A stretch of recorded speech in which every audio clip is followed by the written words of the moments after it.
Greetings, this is Barry Snyder, And I'm Karen Anderson. and our website is luminousself.com. Today we're going to explore a bigger picture that can hold all the recent events that have happened, starting with COVID, and now we're in another whole planetary event.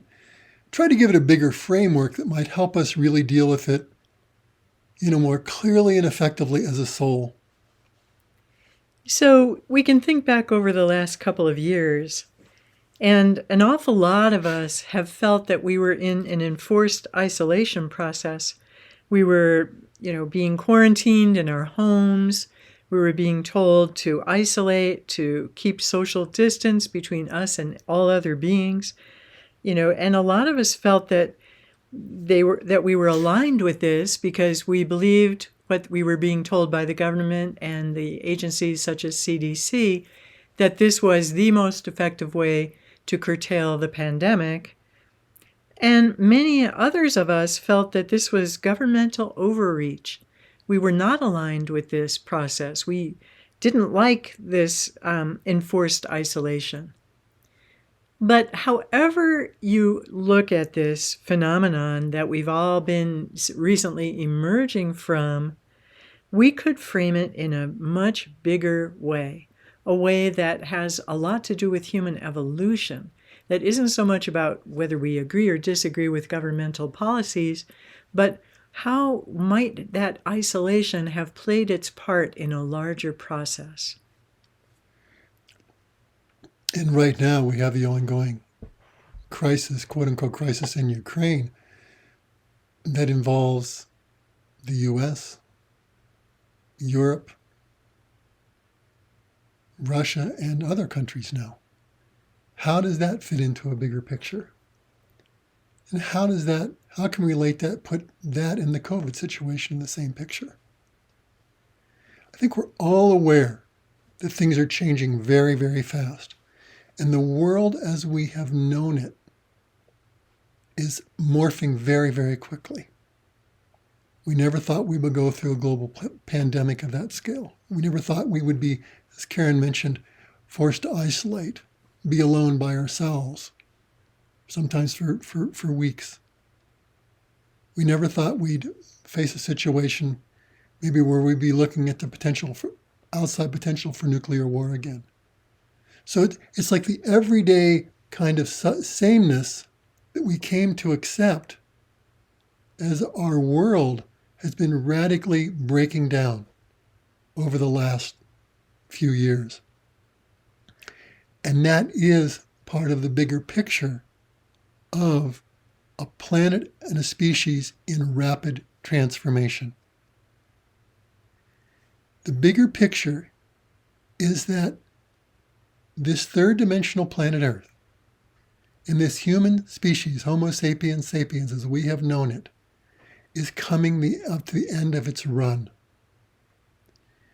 All evolution has cycles, and we are coming to the end of the cycles. And this has been talked about in many, many prophetic traditions. All the great religions have this as part of their prophecy, that in the Christian religion we know it's going to be the coming of the second coming of Christ, the apocalypse, and a new age following that. The Hindus expecting the final incarnation of Vishnu, the Kalki avatar, when the earth and the world will be born anew. The Hopi prophecy that shows we're the end of the fourth world and that humanity is splitting up into two different segments, and that on the other side of this will be a whole new world emerging.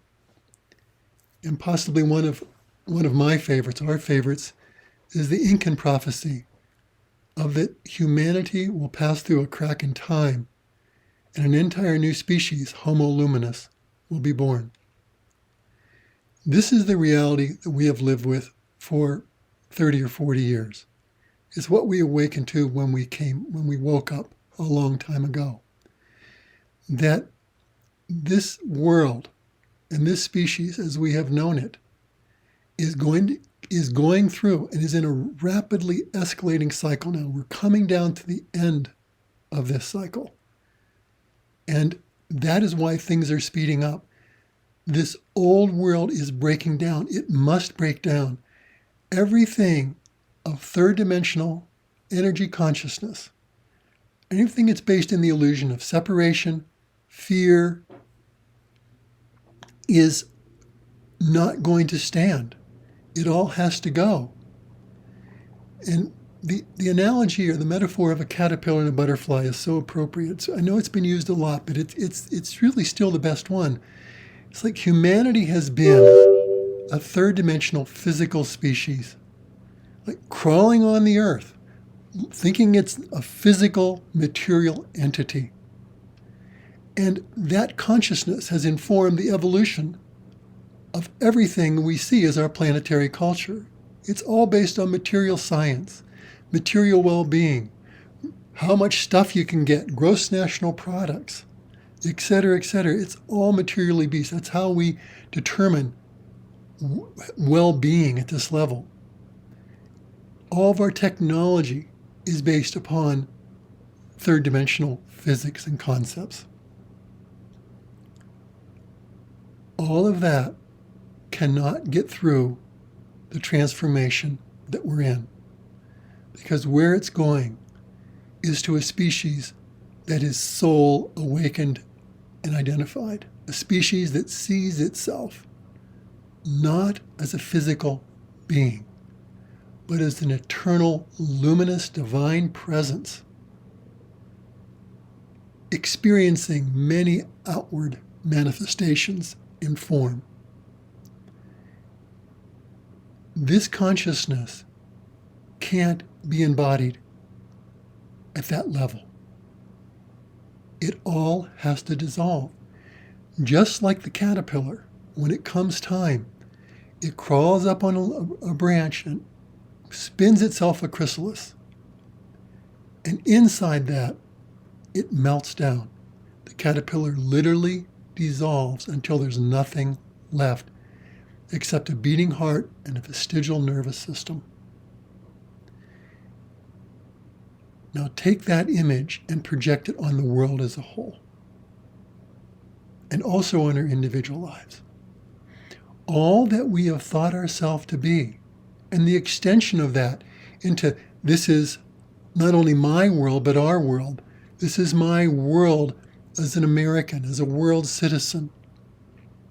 This is how I identify myself and how I think, feel, act, the things that are part of my world.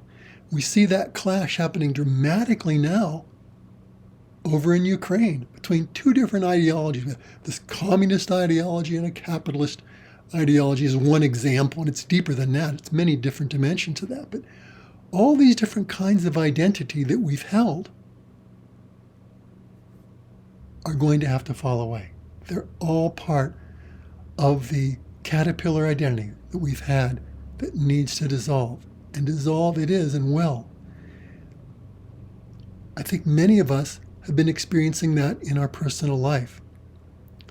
We got an email from a dear friend we've known for some time named Jim Latimer, who has an out picturing of his planetary work as tachyon research, where he sells tachyon products, which are quite amazing energy products that we would recommend you look into. And he wrote recently in one of his emails that he realized that who he thought Gene was, his outer acting personal identity, he woke up and realized that that really wasn't who he was. That was just sort of something he thought he was and was carrying out in the world. But then he began to see he was something much more than that. There were other parts of him. And something like this process might be something you can relate to. You know, most of us have spent a lot more time on our own than we ever have perhaps in our whole lives. You know, many of us have spent a lot more time in isolation and at home. So the kinds of pastimes that we all used to enjoy were taken away. We couldn't go out to restaurants. We couldn't participate in cultural events. We couldn't do a lot of the things that we were used to doing that filled our days with outer activity. And think about it. If there has been a larger purpose for all of this, beyond whatever we think of the isolation versus no isolation regulations and all of that, maybe there's been a deeper reason why we have all been catapulted into spending much more time with ourselves. And this could be true for all of us, from adults to children, from people that often did spend time alone to people that this is very new for. Many of us have gone through very, very different experiences of life. We may have missed a lot that we used to take for granted and used to enjoy filling our days with, but we might have also found on the other side of that there was a new openness, a spaciousness in our lives and even in ourselves that we might never have experienced before. When the caterpillar goes into the chrysalis, it's drawn inside. This time is a time where we are going to be drawn inside much more. There are going to be many things that set this up and that trigger us to go inside. For instance, what's happening now in Ukraine is triggering a lot of emotions and thoughts and feelings in people. It's another way that we're being brought back to ourselves. What's this about for me? How is it? What is this triggering in me? At the extreme, we might be looking at it as a confrontation with our own mortality. We might be wondering what lies ahead for humanity and how this will play out. And if it isn't this, the particular conflict in Ukraine, there are so many other issues that are staring us in the face.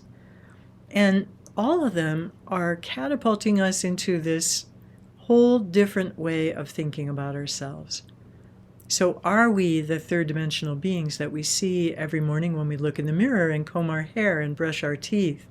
Or are we something far larger? During the pandemic and those enforced isolation periods, I met many people who revealed that for the first time ever, they were feeling drawn toward learning to meditate. They really didn't even know what meditation was or how they could participate in it, but they were curious. They began looking for apps on their phones. They began going on YouTube and other social media sources to see how other people meditated. They began to open in a whole new way to a much deeper or vaster sense of themselves and their lives. One thing we can be sure of, and that is, whatever is arising in our experience, it is an evolutionary catalyst brought to us by the divine to break down the existing psycho-spiritual framework that defines ourselves and our world. That's what all these events are about.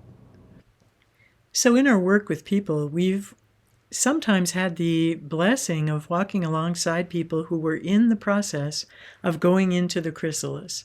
Their lives had basically fallen apart. Who they thought they were was no longer who they experienced themselves to be. And they found that a lot of the structure of their lives was completely dissolving. And as humanity as a whole goes into the chrysalis, we're going to be all experiencing this in one way or the other, we're basically melting into a puddle of mush. And as we experience that, we might find that all the very definite, very strong, very clear ways that we interfaced with life are now suddenly gone. We don't know what to think about anything. We don't really know who we are. We don't know why we're here. We don't have a sense of anything very solid and definite and for sure about ourselves. And we may think something's really wrong and try to create ways to grasp what little bit of that structure is still left. But basically, there is something right that is going on here.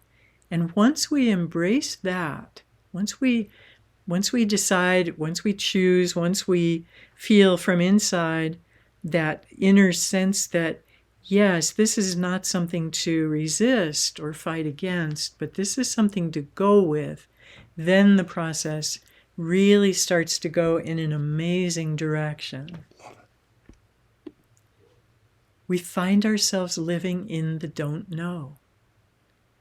Rather than being so definite, so clear, so this and not that, we begin to realize that we're going beyond all polarities, all separations, and all external differences. We begin to discover that we have things in common with just about everybody we encounter. That deep down we all have, as Marshall Rosenberg loved to say, the same exact feelings and needs. As the caterpillar dissolves, another process is occurring. Something called imaginal cells begin to emerge in the mush of what was. And those imaginal cells are the seed crystals of what will become the butterfly. Each of us is having those imaginal cells emerge in us daily. They're impulses that come from the core of our being, from the luminous divine core in the center of our soul, that is the energy and consciousness and templating for the butterfly. They're the divine impulses that want to have us do something we may have never explored before. It's what's saying, come spend more time with me, dive within, find out what's really going on deep within the core of my being. All of us are going to feel that pull there more and more. And it's where we're asked to go when the world outside becomes chaotic and even overwhelming, is to take it all inside. Take it all into that space inside of us where the divine lives, where our real self lives. For all this stuff is going to be brought back home to the divine core that's always been there. And as we do that, that inner divinity expands out into our being, unfolding itself into more and more aspects of our being, and till it becomes the predominant level of who and what we are. And that is how the new, luminous, human butterfly species will emerge. And of course, we are complete participants in that process. So whenever a prompting arises, we can go one of two ways with it. We can experience the mind grabbing it and going, that's ridiculous. Don't do that. That's going to bring nothing but disaster. Or some version of that. It might say, that makes no sense. That doesn't have anything to do with the rest of your life. It doesn't even fit with who you think you are. So that's one avenue that can happen. The other avenue that can unfold is we receive that inner prompting. It's an idea that comes up that won't leave us alone, or a feeling of something that has so much energy wrapped around us, yet we can't say why or really know anything about it. We can decide to go with it. We can decide that life is an experiment, and why not just try this and see what happens? And as we do that, as we honor those divine promptings from within and from beyond, we find that magic starts to unfold. We begin to experience life in a whole different way, a way that has spontaneity in it, that isn't planned, it isn't regimented, it isn't controlled by the mind. It has space, and ever more space, for the soul to live through us. We find a new phenomenon called grace. Miraculous kinds of grace-filled events occur that we couldn't have imagined. Avenues and doors opened up we didn't know are there. And that's all the result of the divinity emanating out and life reflecting it back to us. That is the only way we'll become divine human butterflies, and the only way a new earth heaven will be created. Only when that divinity in us unfolds in its luminosity will the outer world mirror it back. And the quality that we can always look for is joy. There's a sense of inner glee and happiness and excitement. And it may be a very quiet excitement. It might not be an overt kind of circus kind of energy. But there's a feeling of rightness inside of us when we are moving in this new way from our core rather than moving, from the mind and all of its ideas and theories about how we should be living. The absence of shoulds is one of the most powerful signs that we are moving from the soul. The caterpillar does not know how to become a butterfly, nor does it need to. The reality is that there's something larger that's governing this whole process. And that something larger is the spark of you, spark inside of you in the core of your being, that is the holographic aspect of God, one all that is. This is the evolutionary movement. It can't be stopped. Divinity is behind it. There's nothing to oppose it. It knows what it's doing, and this we can trust. This is all about surrender to the process of dissolving a caterpillar identity and watching and enjoying the emergence of something so magic and so wonderful that we cannot even begin to imagine it. So every time we live from our soul, every time we let that still small voice within us guide us through life and prompt us in new directions, we are participating in a very direct and immediate way with the collective process of soul evolution that is underway on our planet. We can mourn and grieve the breakdown of all we have known, both within and without, and that is a really important part of the process. But we can also recognize that something new is emerging from the ashes, that all of that breaking down is creating an incredible field of compost for the new to rise up out of, for those seeds of the new to germinate and come forth as manifestations that we have never seen before and can hardly even imagine.